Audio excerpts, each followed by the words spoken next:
Góðan dag, við sitjum hér í kennslustöðu í Laugarnesskóla og hér eru mættaði Dóra Marteinsdóttir og Áslaug Ívarsdóttir, kennara 5. bekkjar sem að pröfukeyrðu kennsluverkefni sjávarsögur á dögunum. Spyrjendur eru Jóna Guðrún Jónsdóttir og Halldóra Rósa Björnsdóttir.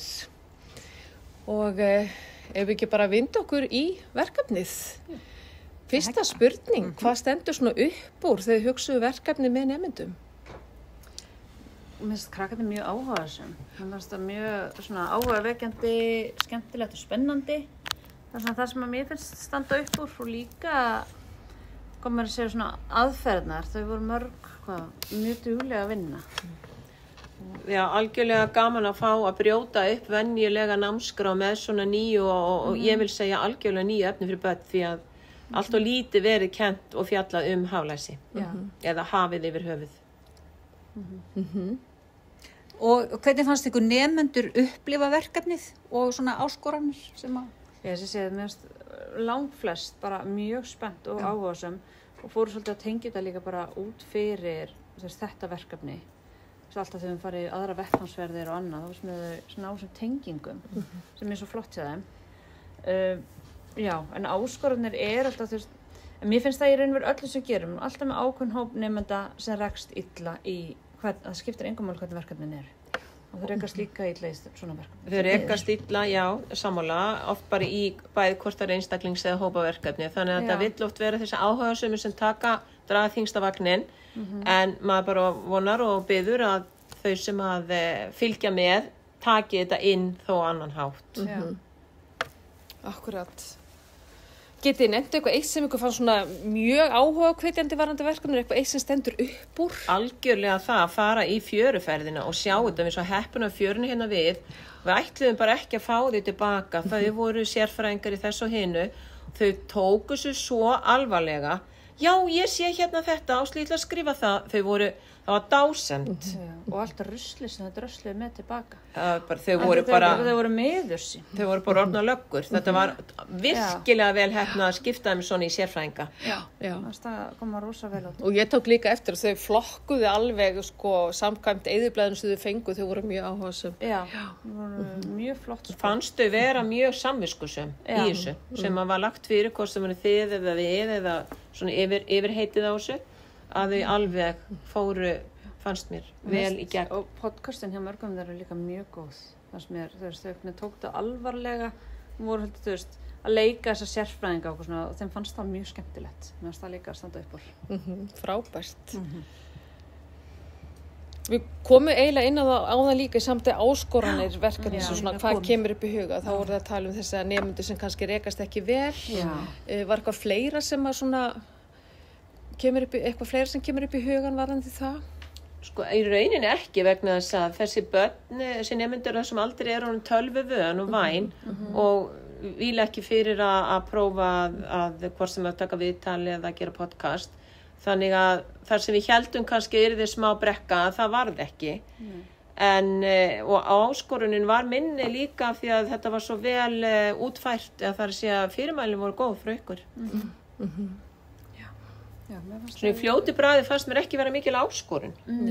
Ekki sem við ekki þannig, mér finnst bara alltaf eins og ég sagði, það var alltaf að virkja þessa en það myndi einhvern veginn ekki skipta máli hvernig verkefnið væri. Nei, akkurat. Getið þið nefnt okkur eitthvað dæmi úr bara öllu ferlinu á þessu tímabili?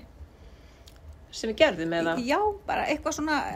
Þegar þau voru að velja sér dýr og voru að velja sér og skrifa það kom inn á ritun sem náttúrulega gleður okkur alltaf þegar við getum haft ritun. Og þó þau væru að semja svona fleiri saman, að þá var það ótrúlegt hvað þau unnu saman það. Mér finnst það gott dæmi bara hvað þessi samvinna var góð á milli þeirra. Og samþætting þá inn í aðra náms. Akkurat, ritunin og þetta sem við viljum alltaf vera að halda á lofti. Það var gaman fyrir þau að setja sér í spor og skoða bækur, vinna út frá því, vera með ákveðin sjávardýr og annað. Mér finnst það svona dæmi sem ég myndi vilja nefna. Já, frábært. En hvað þá með svona að þið hugsa verkefnið og hugsa svona út fyrir skólastofuna? Haldið þið að verkefnið hafi haft áhrif út fyrir skólastofuna?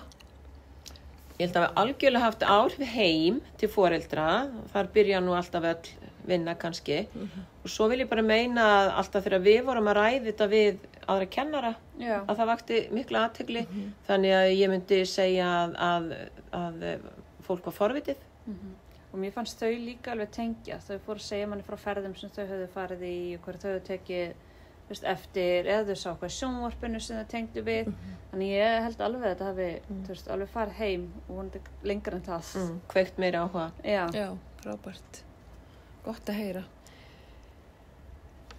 Og hvernig sjáu þið fyrir ykkur að hægt væri að innleiða sjávarsögur í námskrá skólans svona í framtíðinni?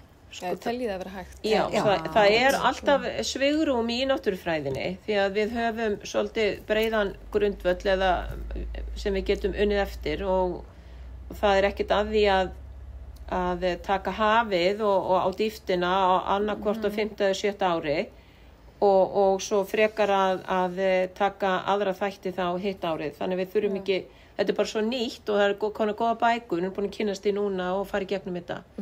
Að ég myndi algjörlega vilja halda þessu áfram, alltaf að hafa þetta sennilega í 5. bekk held ég að vera gott. Ég held að það verður svo gott 5. bekk.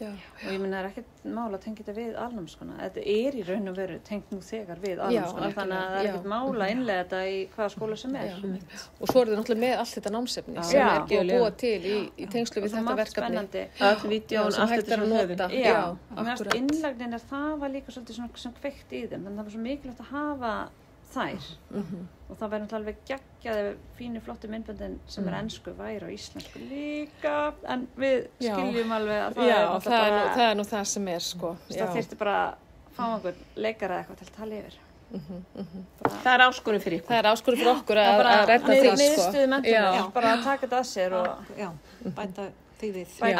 Grafíkin svo fín og flott, allt sem við vörpum upp og sýndum, öll litlu vídeón, hvort sem var steypirauður eða hvað var og með kórallana, þetta kveikti mjög í þeim og þetta, maður þarf að hafa góða kveikju og hún var það. Já.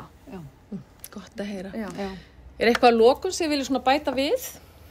Bara ótrúlega gaman og takk fyrir að leyfa okkur að fara aðeins út fyrir ramman okkar þó að við höfum við lýstum áhuga yfir að taka þetta og við sjáum ekki eftir því við erum bara spenntar eftir öðru verkefni frá okkur Takk sömuleiðis og takk fyrir spjallið Takk